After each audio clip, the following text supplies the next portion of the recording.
the Girali Centre is organising this, and the reason why we're organising a Key Thinkers Forum, because it's an opportunity to sort of provoke some thinking, but also to showcase some of our researchers, and particularly Aboriginal and Torres Strait Islander researchers in this field, and to be able to privilege the word of Aboriginal and Torres Strait Islander people, because too often we see research done about us, for us, but not with us. Just the commonality across each of the presentations around working closely with community, but also providing them the resources to enable them to build up their knowledge base, which has diminished because of colonisation.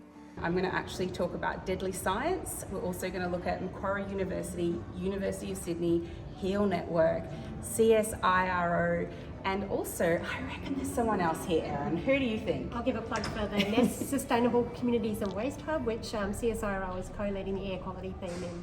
We all can have our own piecemeal perspectives of what's going on, and we all can have our little attempts at trying to solve the problem, but it's really only by coming together and having a coordinated and collaborative approach where we understand the problem through comprehensive research.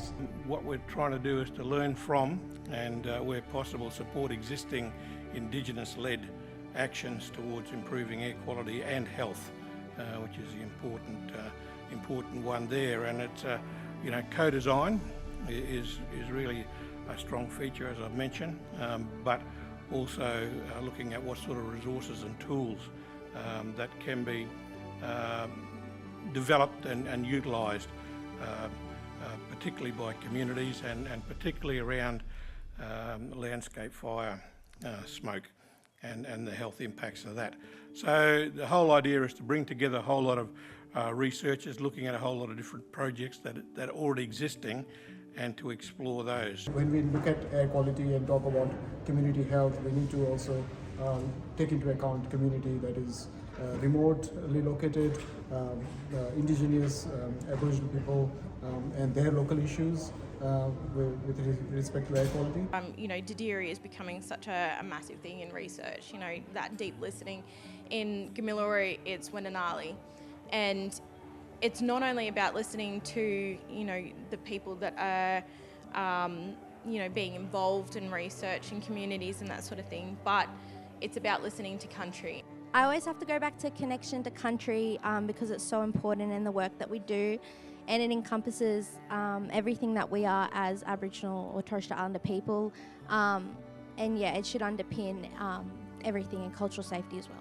I was involved in helping set up the air quality research in the NESP Score Hub, so that's where I've sort of started into this space and realising that we really need more information to do a good job of what we want to do. How thankful we are to have you as well as an Aboriginal person that's really having people walk alongside us and actually always knowing that with us, never without us. So thank you, because that's really where the bridge is, right? And it's actually what you're talking about for sustainability in that space.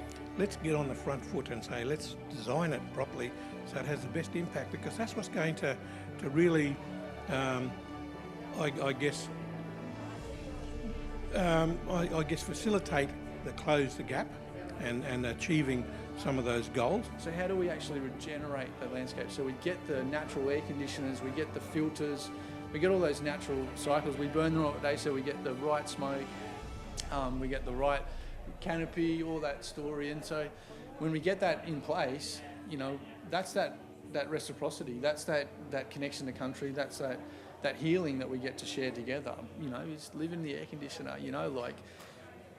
clean water, clean air, all these systems, they rely on us doing the right thing, being responsible and managing country the right way. And so that's the take home really is, there's so much to learn about ourselves in the landscape, Our bloods are the rivers are our blood, it's all connected. Yeah. And working with communities, it's not working for communities.